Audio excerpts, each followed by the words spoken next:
اعوذ باللہ من الشیطان الرجیم، بسم اللہ الرحمن الرحیم، وصلی اللہ علی محمد و آلہ الطاہرین۔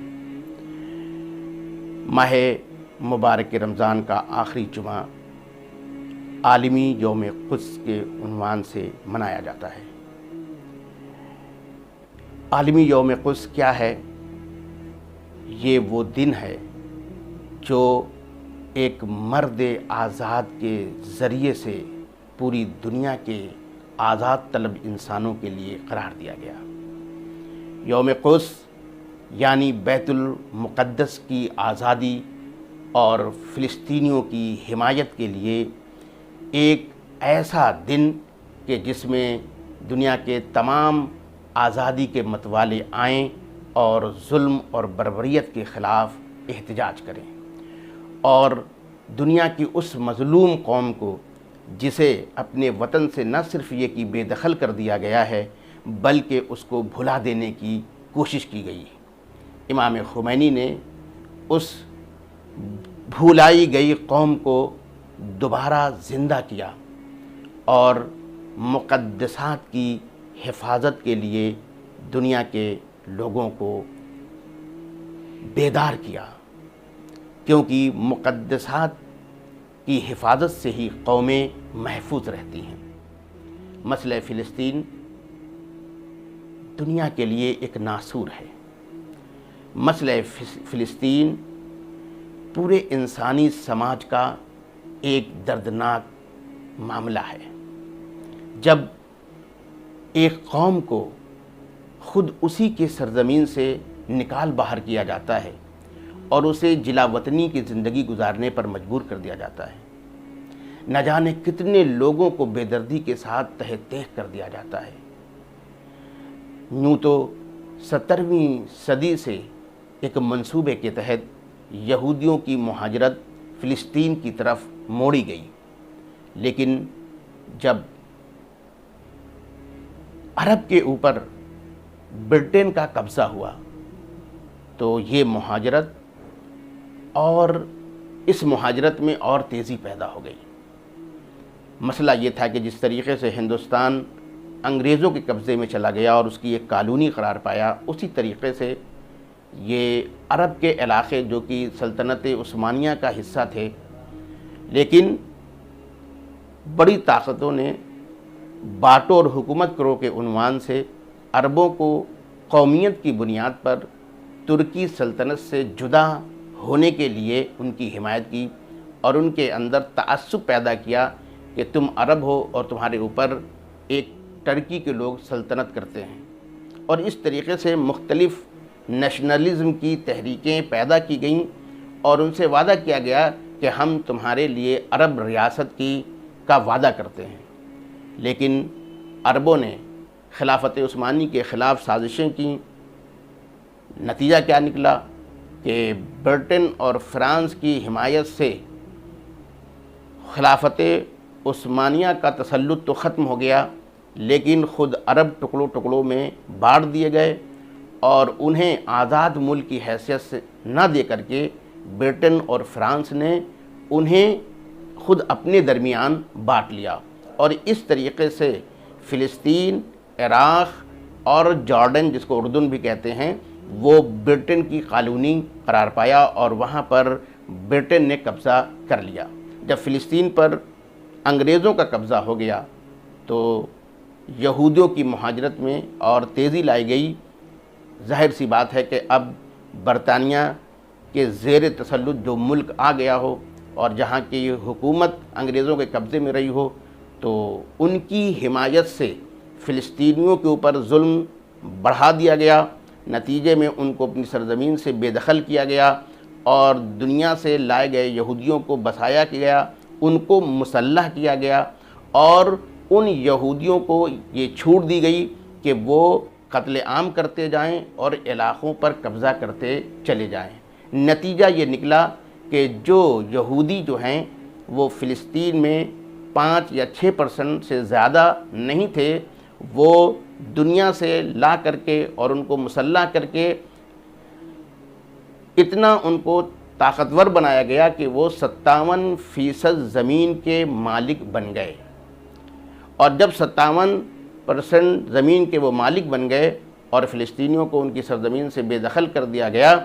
تو برٹن نے جانے سے پہلے یہودیوں کو جو ان سے وعدہ کیا تھا کہ وہ ان کو ایک حکومت دیں گے اور ان کی ایک مملکت وجود میں لائیں گے، اس کے مطابق اقوام متحدہ میں ایک قرارداد پاس کی جاتی ہے، اور بظاہر تو یہ دکھانے کی کوشش کی جاتی ہے کہ ٹھیک ہے، اب اس جھگڑے کا راہ حل یہ ہے کہ فلسطین کو 2 حصوں میں بانٹ دیا جائے، ایک حصہ یہودیوں کو دے دیا جائے اور ایک حصہ قدیم فلسطینیوں کو دے دیا جائے، کہ جو قدیم فلسطینیوں میں یہودی بھی ہیں اور عیسائی بھی ہیں اور مسلمان ہیں، جو کہ بہرحال اکثریت میں تھے۔ لیکن نتیجہ کیا نکلا؟ نتیجہ یہ نکلا کہ دنیا نے یہودی ریاست کو تسلیم کر لیا، اور فلسطین کو جو حکومت دینے کا وعدہ کیا گیا تھا وہ عملی طور پر قائم نہیں کیا گیا، اور آج تک فلسطین کی ریاست وجود میں نہیں آئی ہے۔ ظاہر سی بات ہے کہ جب یہودیوں کو اپنی حکومت مل گئی اور ان کو قانونی حیثیت دے دی گئی، تو وہ صرف 57% پہ ہی قانے نہیں رہے، کیونکہ ان کا تو جو پلان ہے وہ گریٹر اسرائیل کا پلان تھا۔ لہذا انہوں نے آج تک ان کی یہی پالیسی ہے کہ وہ روزانہ حملے کرتے ہیں، فلسطین کی سرزمین کو اپنی ریاست میں شامل کرتے جاتے ہیں اور فلسطینیوں کا قتل عام کرتے ہیں اور ان کو ان کے ملک سے باہر نکال دیتے ہیں۔ اب نتیجہ یہ نکلتا ہے کہ 90% سے زیادہ سرزمین پر اس وقت اسرائیل قابض ہو گیا ہے، اور دھیرے دھیرے اسرائیل نے یہ بھی کوشش کی کہ عربوں کے اندر مقاومت کا جذبہ ختم کر دیا جائے۔ شروع میں عربوں نے مقاومت بھی کی اور کچھ جنگیں بھی لڑی، مگر شکست کھا جانے کے بعد عالمی طاقتوں کی سازش کے ذریعے سے یہ تصور عربوں میں بٹھایا گیا کہ اسرائیل ناقابل شکست ہے اور اس کا مقابلہ نہیں کیا جا سکتا ہے۔ ان کے ذہنوں میں یہ بٹھایا گیا کہ اگر اسرائیل سے صلح کر لو تو اس کے نتیجے میں تمہیں کچھ مل سکتا ہے، لیکن ان سے مقابلہ کرنے کی صورت میں تمہیں کچھ بھی نہیں ملے گا۔ یہاں تک کہ 1979 میں کیمپ ڈیوڈ معاہدے کے ذریعے سے عربوں کی مقاومت کو ختم کر دیا گیا، اور انور السادات جو کہ مصر کے صدر تھے، انہوں نے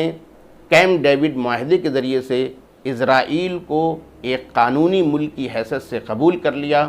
اور اردن نے بھی ایک قانونی ملک کی حیثیت سے قبول کر لیا، اور دھیرے دھیرے عربوں کے اندر جو ہے وہ مقاومت کا جذبہ ختم ہو گیا۔ لیکن یہ اللہ کا انتظام تھا کہ ادھر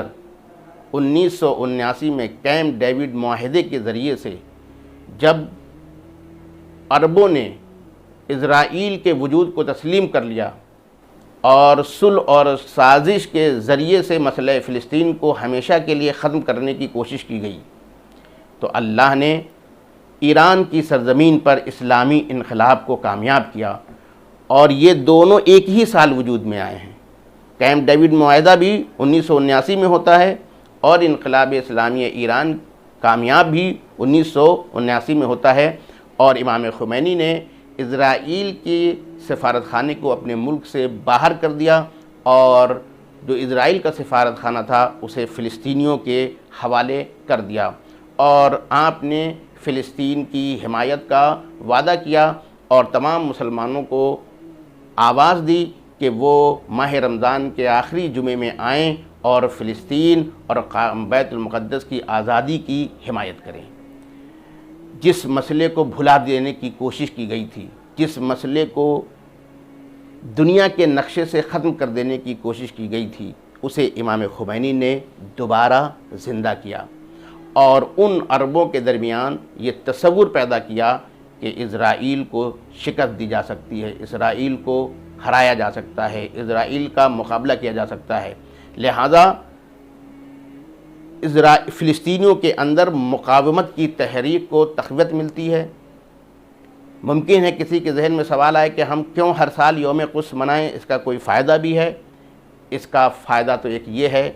کہ مظلومین کو تقویت ملتی ہے۔ جب وہ پوری دنیا میں دیکھتے ہیں کہ ہماری حمایت میں لوگ سڑکوں پر آئے ہیں، تو وہ سمجھتے ہیں کہ ہم تنہا نہیں ہیں بلکہ دنیا کے لوگ ہمارے ساتھ ہیں، اور اس کے ذریعے سے ان کے اندر اور جذبہ کیا ہوتا ہے؟ بیدار ہوتا ہے۔ امام خمینی کے یوم قدس کے اعلان کے بعد سے مقاومت نے اتنی ترقی کی ہے کہ آج وہ صرف فلسطین میں نہیں بلکہ فلسطین سے لے کر کے یمن تک مقاومت کا ایک اتحاد وجود میں آ چکا ہے، جو عالمی اور سامراجی طاقتوں کے خلاف ایک ایسا محاذ ہے جو مظلوموں کی حمایت کرتا ہے۔ یوم قدس کا نتیجہ یہ نکلا کہ جو مسئلہ فلسطین ہمیشہ کے لیے ختم ہونے کی کگار پر پہنچ گیا تھا، فلسطینیوں میں جب جذبہ مقاومت پیدا ہوا تو اس کا نتیجہ یہ نکلا کہ جو اسرائیل گریٹر اسرائیل کا خواب دیکھتا تھا وہ آج اپنی سرحد پر دیوار کھڑی کر رہا ہے فلسطینیوں سے بچنے کے لیے۔ تو یہ دیوار کھڑی نہیں کر رہا ہے بلکہ عملاً اسرائیل نے قبول کر لیا ہے کہ گویا ہم گریٹر اسرائیل نہیں بنا سکتے ہیں۔ یہ کاہے کا نتیجہ تھا؟ آج حماس یا جہاد اسلامی فلسطین یا دوسری فلسطینی تنظیمیں جو طاقت کے ساتھ ظالم کا مقابلہ کر رہی ہیں، یہ کس کی وجہ سے ہے؟ یہ یوم قدس کی وجہ سے ہے، اور یوم قدس مناتے رہیں تاکہ